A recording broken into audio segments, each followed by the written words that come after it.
So for those of you that have been watching my channel, you've seen me do the review of this one, which is the Trail Foxley poled version of what this is. And this is the Haldon Airbeam version, which, as you can see, the bag is slightly bigger, but you have got a pump in here as well.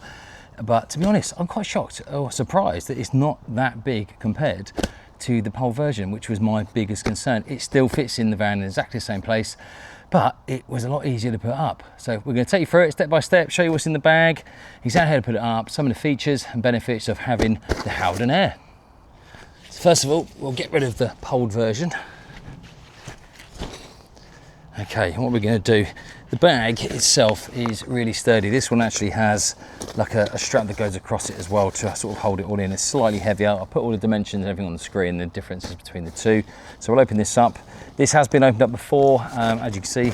I have put it up before when I was on a certain event down south, but the wind was so horrific, the review couldn't be done. So on this beautiful sunny day today, and we're going to be doing a quick put up video and showing you some of the benefits of it. And then in a couple of weeks time, we're going to be in Switzerland, where this is going to be left in for like 5 days. So we're going to get a real test out of this, but there'll be some great footage hopefully coming up in the next 2 or 3 minutes. You can see in the Lauterbrunnen region, in the Jungfrau campsite as well. So let's get this out. So what have we got in here? We got a pump. There's no gauge on that, but it does have a set amount of air that this can put in before it actually starts to purge. So you can't overinflate this bit of kit. So alongside that pump, we've got the pole. Now there isn't a proper pole in here as well. Now that is for the awning section that goes at the front. So exactly the same as what's on the poled version. There's 2 air beams instead of 2 poles, so that side of it's much quicker. Then you have the option, so if you want to use it, to put this pole up across the top as well, across the front, just like in the image now. And that is a great place to have a cooking area under as well. So if you want to keep in the shade, or you want to have a sort of a cooking area under something that's going to stop the rain, this is the perfect thing to have. So we've also got the valve as well that goes onto the pump, and that just screws on. It's quite simple. We'll do that off in a little while, and we'll show you how quick that is to actually pump that up. So we'll put that aside, and then inside here we've got the main awning itself. So as ever, I take this out every single time I take one of these awnings out. I never know which way it goes around. So hopefully we're going to learn that today. So this bag is a huge bag, really. That's one of the features I like about it. It really does make life a lot easier. So one of the things to look out for when you are getting this laid out, to know the orientation, is you'll soon find the connection piece which goes on the figure of 8 onto the side of the camper van. So that is running along this way, so I need to get this whole thing turned around. So one thing I forgot to mention as well, in the bag you get your connection pieces. So you've got this connection piece here, which is your little 8mm connection. I think there's a smaller one on here as well, so you've got an option. So if your connection on your van is a little bit smaller, you can change that. So there's a connection piece, you can see, and then you get your figure of 8, which is how you connect and disconnect the awning to the van. So we get a massive amount of tent pegs in here as well. I've got some other added ones in here. So I've got some of these spiral ones which you use a drill to drill into sort of hard standing areas. So they're a must as well to get and take with you, because you never know when you're going to have problems getting into the ground. So highly recommend these. Camp shops, they're about £1 each for most camp shops. But what I'm going to do is I'm going to get pegged down just a couple of these ends here, just so I can get a sort of a fixed point, and then I'm going to start blowing up the actual awning itself with the pump provided. So the next thing to do is, what we're going to do is, you've got the valves here which are hidden away. Now I've left that open just to get all the air out after packing it away last time, but you've got the valve here. What we're going to do is put this back on, screw that in, and then we're going to get our lovely pump here. We're going to start to blow it up. Now obviously we're not next to a van, so I'm going to have to make sure this goes up, and we're going to peg it as if we were freestanding, and we're going to give you all the images and everything from Switzerland anyway. Okay, so that is just for when it's coming down. So you've got a non-return valve in there, and we're going to be connecting up our pump and then start to pump this up and get it going, and then hopefully it won't fall over.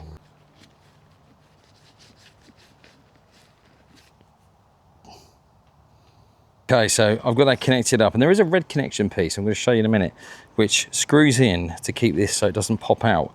This is now done up. I'm going to show you in real time how quick. Oh, there you go, that's a good start. That's not normally meant to come off. I think it's just got unscrewed as I've been going along. So make sure that's on. Right, okay, here we go. So that's getting quite solid now. Now, there was, the air is now not letting me do any more.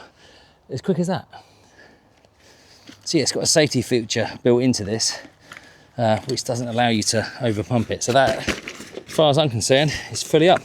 What we're going to do now is get this upright and then tie it so it doesn't fall, and then we'll do the next one. So I'm finding this really beneficial because obviously we're going away soon, Switzerland. Don't want to get over there and forget how the hell this thing went back together. It's been difficult in one way, the fact that I've had to try and hold it from the other side.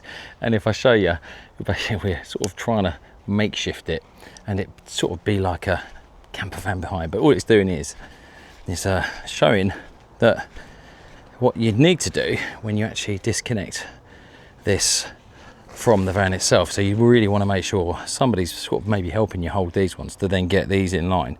But then perhaps once you've done that, you can keep these bottom ones here connected, which will obviously keep it held this way with everything else holding the other way. So what we're going to do now is just put this up and show you the sun canopy here, because this is one way you can have it. There are storm strap connections on here which you can put up and connect to the floor here to make sure this all stays up, or you can actually unravel this and the storm straps connect to this to hold it in place with the pole as well. So yeah, once inside, it's always good just to check that these lines are nice and straight here.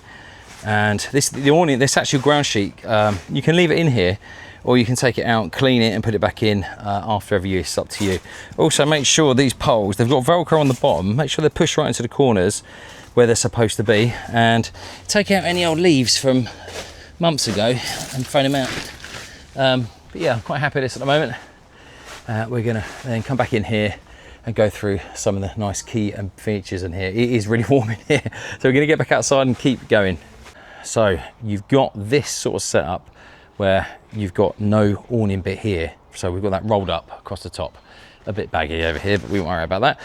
Storm straps, as I said, can connect up to here to hold everything that way. You've got these massively, extraordinarily weirdly long guide ropes that go out to there, as opposed to all the other ones. I don't know why they're so long. It's just random. You can untie that here and just shorten it, but for the sake of this, I'm not going to do that. So what we're going to do now is we're going to get the pole, which is over there, and we're going to stick it in here, pull this out and show you what it looks like when that's done. It's exactly the same as obviously the pole version, but you might not have seen that before. So this is the Haldon Air and the air beam, 2 air beams, and we're going to do the metal pole across the front. Right, first step, get rid of these things, unclip them. Hopefully, if you've got these other ones done up, it won't fall down.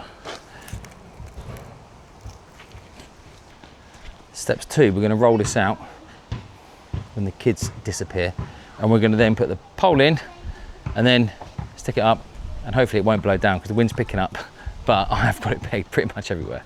The sun is driving me nuts today. It's kind of in the wrong camera angle. Right, we're going to get this undone. So we have got, it's very simple, these little loops that hold up the awning, well, the whatever this is, the sunshade, that'll do, sunshade, rain cover, whatever you want to call it. They simply just clip in place, roll that down. Lovely. Right, that's the easy bit. We're gonna now, well, it's all easy really, once you know. We're gonna get the pole now, feed it around, connect it up to the bottom, and then put the storm straps back on, and that will hold everything that way and make a really nice sun canopy, especially for today. Okay, top tip, if you want to get these pins in, sometimes undoing this strap at the bottom, there's a clip here, it helps you get that pin in place, and then you can start tying it up. And once you've put one of these up, that does tend to make life a little bit easier. And you see, it's starting to come together. We're just going to get this outer door, which has a zip either side, and then you've got this cord here. So we're going to roll that up and go inside, just so we've got a bit of light to show you what's it like inside. This is the bit where you can roll this back bit to, which obviously connects up. So you've got those 5 connections there to when you want to put this shelter down. There's loads of headspace here. I'm 6 foot and I've still got easily jumping height above me. Okay, here we have it. So it's looking pretty good. As you say, exactly the same when you look at it on the outset. It looks exactly the same as the pole version. Obviously, this is the air beam. It goes up a lot quicker. There's a lot less hassle with the poles and whatnot. And yeah, you've got these storm straps which go out in place. But the only thing is they do go out a long way. So bear that in mind. So if you've got a campsite where you've not got a lot of space this way, and bear in mind that's 3 meters to this front line from the back. These storm straps, you might be able to, not be able to use them, but you do have these additional guide ropes that come down to hold it all in place. Probably easy to see that side. Again, you could shorten those to make sure it's all going to stay up, but we've got 3 there, and then obviously you've got the connections at the bottom here. So this thing is going to stay here pretty nicely in place. So let's go and have a look inside.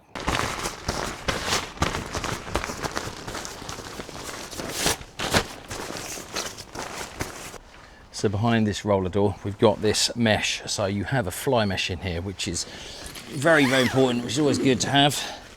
So once we're in here, it is a driveway awning, but it's got some nice little benefits and features that are pretty cool for when you're staying away. Like this roof and all the sides pretty much become completely clear. So all we've got to do is this.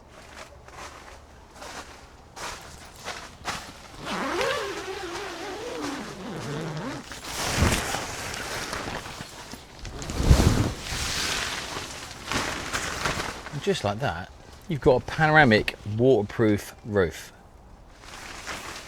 So yes, we have got this clear space here, but we want some more. You want some more clear space? Let's do it. We have got another window just here.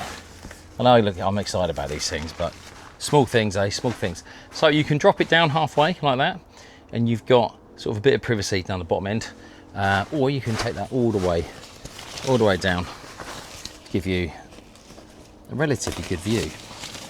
And again, all you need to do with that is roll it back at the bottom.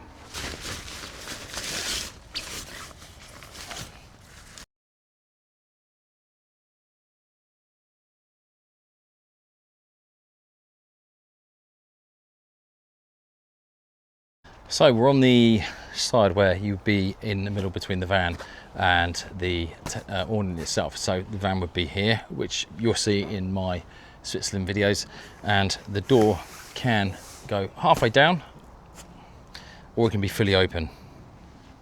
And you've got some of these toggles again at the top here to be able to sort of hold this back up, so you haven't got this bit hanging down. So if the van isn't here and somebody's left behind, they want to come in and out without it being in the face, you can do that. Okay, so we've got again more toggles, and you've got this little zip here, and you can go halfway down, and you can roll that up, and you've got another mesh here, really decent mesh actually, to hold up. So you've got a bit of ventilation if there should be people in here wanting to get a bit of cross flow ventilation through. Just to make a note, there's all these Velcro bits here. You can put a little light LED strip all the way across and down, which I will do actually this time. I'm going to get one before we go, just so you can have that lit up all the way around. Accessory wise, you've got these clips here, which have different coloured versions. That is for an inside bed area, so you can get that as an option. Do you know what, with all these windows that will keep opening, I've forgotten 2 more. You've got 2 more side windows here at the front. So if you want even more openable space, you can pretty much have this thing like a greenhouse just by undoing these ones. Another one at the top of the door, they've really thought about this. They've given you a little buckle here, so if you want to have the door and only use half of it, you can actually have it rolled back and fix in this position. So you've got this half still connected and zipped shut, because you've got this little bit here which takes the weight off the zip, in case you've got 2 zips here. This is for the inner window part, which is this bit here, and then you've got the main zip here, which if you undo that, you can open it all the way up, and that gives you your full opening to your camper van. Quick note, there's a really small lip here. This lip is tiny, it's about just over an inch. So what you're not going to have is problems tripping over this when you're going in and out. And don't forget this inner ground sheet can unclip, come out, and the great thing about it is if you don't have anything underneath, you want to wash that off, that can come out, get washed and put back in again.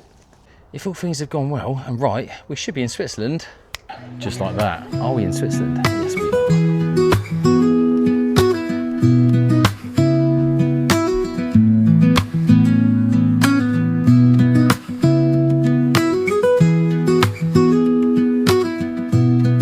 So yes, we've made it to Switzerland and we're going to show you the awning in real life. Here we go. So we are set up in a little corner. We've had to do a bit of improvisation. We have a bit of a curry situation going on here. But the awning itself was super easy to put up and install. And even though we got here, it was like 30 odd degrees. Putting this up was such an easy task, to be honest. We haven't got much in here because everything's outside, but as you can see, we've got the little wire here for the lighting. So we've used our little connectors. And we've utilised this. As you can see, it's been raining, so it's already been covered in dust. But it's been really nice to have these down just to get a bit of light in during the evening as well. So we are here, we're in beautiful Lauterbrunnen in Switzerland, where the kids are chilling, and we have the awning all put in place. The only problem we did have was that it got really, really hot, and these actually got so hot they warped slightly and it all came off. But we put it back up, they've gone straight again, we're all good. Lovely space for the toilet just there, so that's nice and easy. But yeah, this is an awesome, awesome awning. It's such an easy thing to blow up as well. So yeah, super, super happy. So yeah, I hope you've enjoyed this little overview, quick one, a sudden magical trip to Switzerland, and we're going to throw you some lovely videos and other little snips to go along with this. But I hope you enjoyed it. If you want me to review anything else in the meantime, it won't be in another country, it'll probably be back home as normal, but please like and subscribe.